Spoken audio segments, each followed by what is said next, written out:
প্রিয় শিক্ষার্থীরা, সবাইকে আজকের ক্লাসে স্বাগতম।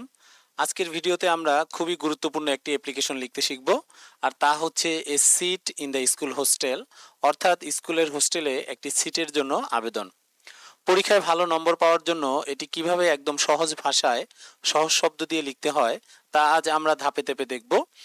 সম্পূর্ণ ভিডিওটি দেখলে এই অ্যাপ্লিকেশনটি হয়তো তোমাদের মুখস্থ করা নাও লাগতে পারে, তোমরা নিজেরাই বানিয়ে লিখতে পারবে। তো চলো শুরু করা যাক। তোমরা দেখতে পাচ্ছ অ্যাপ্লিকেশনের শুরুতেই একটি ডেট লেখা রয়েছে। এখানে অ্যাপ্লিকেশনের শুরুতে একটি ডেট লিখতে হয়, এভাবে তোমরা একটি ডেট লিখবে। এবং তোমরা দেখতে পাচ্ছ আমরা একটা ডেট দিয়েছি 17th of June 2026, 2026 সালের জুন মাসের 17 তারিখ। তোমরা যে তারিখে অ্যাপ্লিকেশনটি লিখবে তোমরা এখানে সেই তারিখটি দিয়ে দিবে, ঠিক আছে। তারিখের পরে এখানে ডেজিগনেশন লিখতে হয়, পদবি লিখতে হয়, যার বরাবর অ্যাপ্লিকেশনটি লিখতে হয় তার পদবিটা এখানে লেখার নিয়ম। তো যেহেতু অ্যাপ্লিকেশনটি আমরা প্রধান শিক্ষকের বরাবর লিখছি, তাই এখানে আমি লিখেছি দা হেডমাস্টার। ওকে, তোমরা এখানে কি করবে, দা হেডমাস্টার লিখে দিবে এবং অবশ্যই খেয়াল রাখবা দা টি এবং হেডমাস্টার এসটি যেন বড় হাতের হয়। এরপরে তোমরা এখানে দেখতে পাচ্ছ লেখা রয়েছে রসুনিয়া হাই স্কুল। আমি এখানে রসুনিয়া হাই স্কুল লিখেছি। তোমরা যে যে স্কুলে পড়াশোনা করো তোমরা সেই স্কুলের নাম এখানে লিখবে। তবে পরীক্ষার খাতায় যদি স্পেসিফিক কোনো স্কুলের নাম দেয়া থাকে তাহলে অবশ্যই তোমরা সেই স্কুলের নামটি লিখবে এবং অবশ্যই খেয়াল রাখবা স্কুলের নাম লেখার সময় যে দেখো এখানে রসুনিয়া শব্দের প্রথম আর এবং হাই স্কুলের এইচ এবং স্কুলের এস আমি কিন্তু বড় হাতে দিয়েছি। তো তোমরাও যখন স্কুলের নামটা লিখবে তখন এইভাবে ঠিক বড় হাতের অক্ষরগুলো বা ক্যাপিটাল লেটারগুলো সঠিকভাবে ব্যবহার করবে।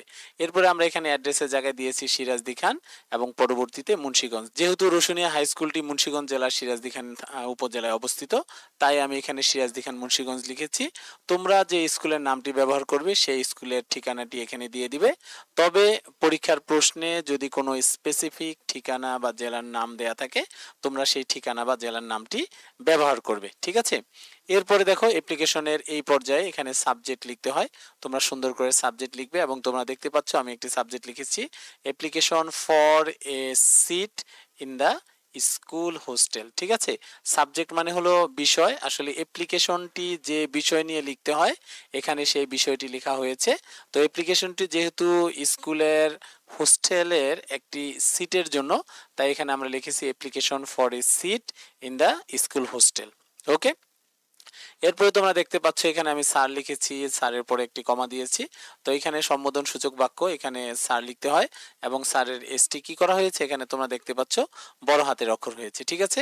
এরপরে তোমরা দেখো মূল বডিতে চলে আসি। এখানে লেখা রয়েছে I beg most respectfully two state that. এর অর্থ হলো যথাবিহিত সম্মান প্রদর্শন পূর্বক বিনীত নিবেদন এই যে I am a student of class 10 in your school. আমি আপনার বিদ্যালয়ের দশম শ্রেণীর একজন ছাত্র বা ছাত্রী। My father is a government employee. আমার বাবা একজন সরকারি কর্মচারী।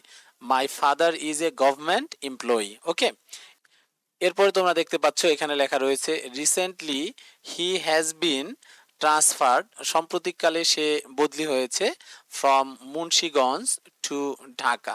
এর অর্থ হলো সাম্প্রতিককালে তাকে মুন্সিগঞ্জ থেকে ঢাকায় বদলি করা হয়েছে।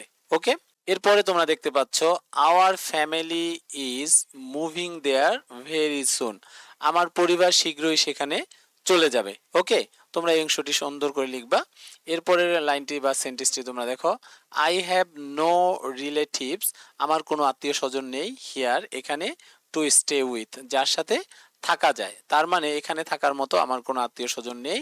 I want to continue my study. I want to continue my study here.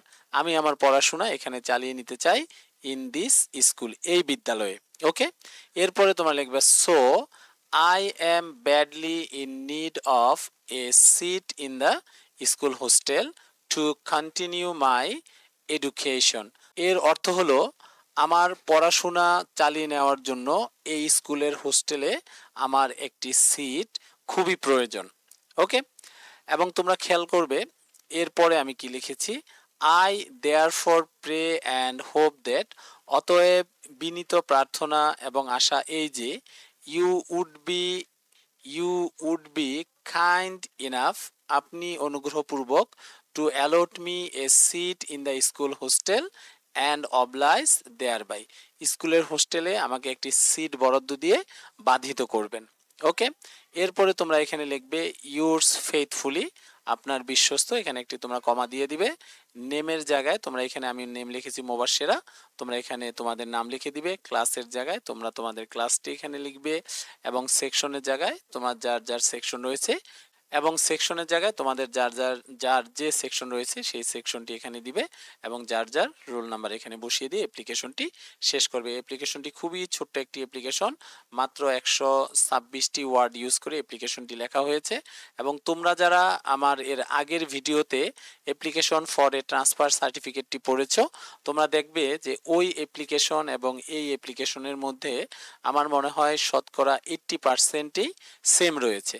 যেহেতু এই দুইটা অ্যাপ্লিকেশনের ওয়ার্ডগুলো এবং বিষয়টা খুবই কাছাকাছি, তাই খুবই কাছাকাছি এবং প্রায় একই ধরনের শব্দ ব্যবহার করে অ্যাপ্লিকেশনগুলো লেখা হয়েছে যেন তোমাদের মুখস্থ করতে সুবিধা হয়। ওকে, তো এই ছিল আমাদের আজকের অ্যাপ্লিকেশন ক্লাস। আশা করি ক্লাসটি তোমাদের ভালো লেগেছে এবং খুব সহজে এটি বুঝতে পেরেছো। যদি ভিডিওটি ভালো লেগে থাকে তাহলে অবশ্যই একটি লাইক দিবে এবং কমেন্ট করে জানাবে পরবর্তী ভিডিওতে তোমরা কোন টপিকটি শিখতে চাও। আর হ্যাঁ, এই চ্যানেলের এরকম সহজ সহজ ক্লাসগুলো নিয়মিত পেতে চ্যানেলটি অবশ্যই সাবস্ক্রাইব করে থাকবে এবং পাশে থাকা বেল আইকনটি অন করে রাখবে। বন্ধুদের সাথে ভিডিওটি শেয়ার করতে ভুলবে না। ওকে, আজ এখানেই শেষ করছি, দেখা হবে পরবর্তী ভিডিওতে। সবাই ভালো থাকো, সুস্থ থাকো, খোদা হাফেজ।